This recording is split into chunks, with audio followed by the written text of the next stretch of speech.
حضور علیہ السلام ایک جگہ سے گزر ہوا دوستو، ایک جگہ سے گزر ہوا قبر سے، تو حضور علیہ السلام فرمایا دو قبروں سے، یا رسول اللہ صلی اللہ علیہ وسلم فرمایا ان دونوں کو عذاب ہو رہا ہے، یعذبان، ان دونوں کو عذاب ہو رہا ہے،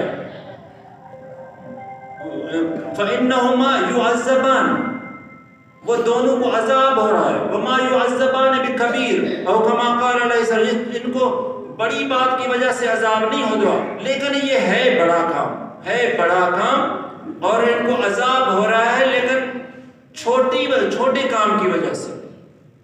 کیا تھا؟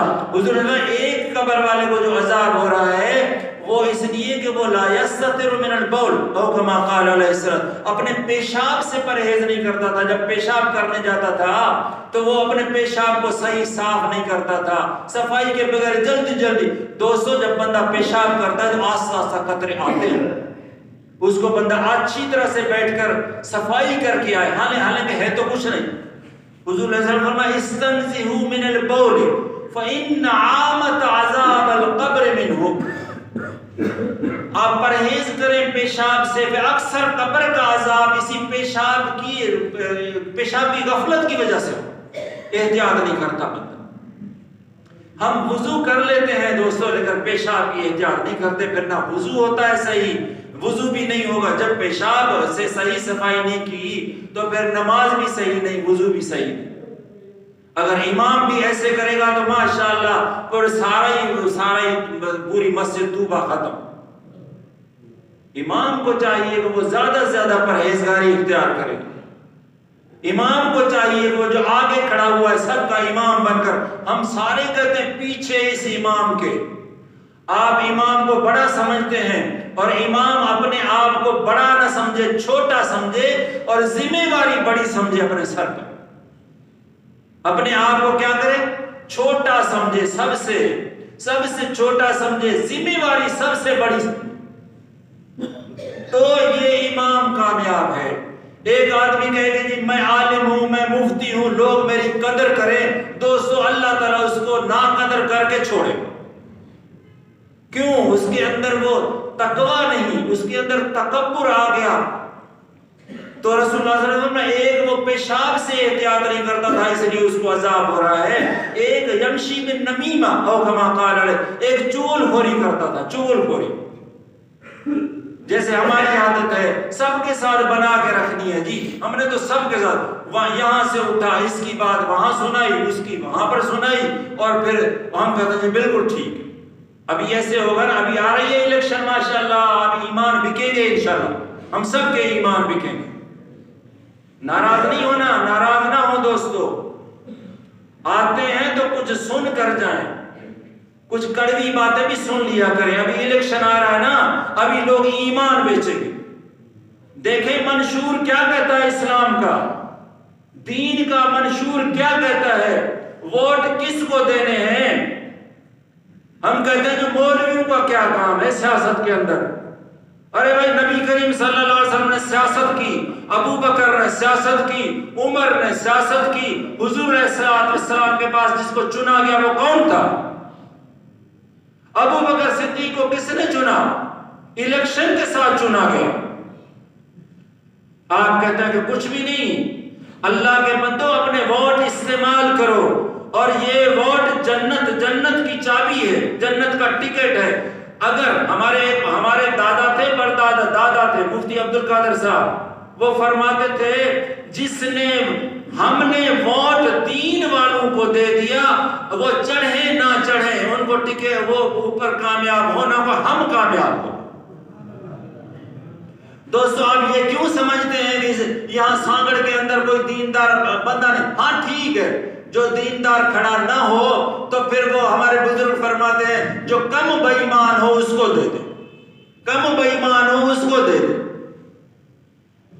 لیکن اگر کوئی کھڑا ہوا ہے چاہے اس کے 10 ووٹ ہیں، آپ دین والے کو بس، باقی کو نہ دیں، ابھی ایمان بکیں گے۔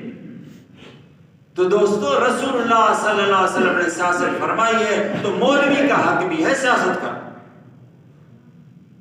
لیکن اچھی سیاست کرے، ایسے نہ کہ کبھی اس پارٹی میں جا رہا ہے کبھی اس پارٹی میں جا رہا ہے، جہاں پیسے ملے، جہاں کار ملے، جہاں کرایہ ملے وہاں چلا جائے۔ مولوی بھی تو ایمان بیچتے ہیں نا، مولوی کھانے پہ ایمان بیچ رہا ہے، تنخواہ پر ایمان بیچ رہا ہے آج کل مولوی، چاولوں پر ایمان بیچ رہا ہے۔ چلو جی کھانا آ رہا ہے، یہ نہیں پتا کہ کون کھانا دے گا، 11ویں کا ہے، 40ویں کا ہے، پتہ نہیں کس چیز کا، کل شریف کا ہے، اپنی طرف سے بنایا۔ مولوی کھائے گا تو مولوی کا ایمان بھی جائے گا۔ تو میرے دوستو، رسول اللہ صلی اللہ علیہ وسلم ہمیں چھوٹے چھوٹے گناہوں سے جیسے بچنے کی تلقین فرما رہے ہیں، اسی لیے چھوٹے چھوٹے ثواب کا بھی بتا رہے ہیں۔ دوستو چھوٹے چھوٹے گناہ بھی آتے ہیں، کیسے آتے ہیں؟ حضور صلی اللہ علیہ وسلم نے فرمایا اما الاذن فقم، کان کے ذریعے سے بھی گناہ آتے ہیں، کان کے ذریعے سے بھی ثواب داخل ہوتے ہیں۔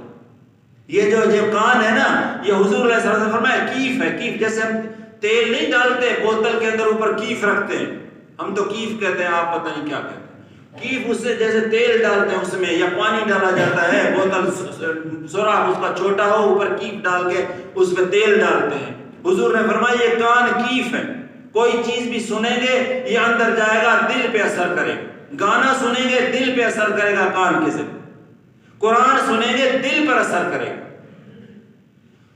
وَأَمَّا الْعَيْنُ فَمُقِرَّةٌ بِمَا يُوحِي الْقَلْبُ، اور جو آنکھ ہے، آنکھ یہ بھی ایک قرار پکڑنے کی جگہ ہے۔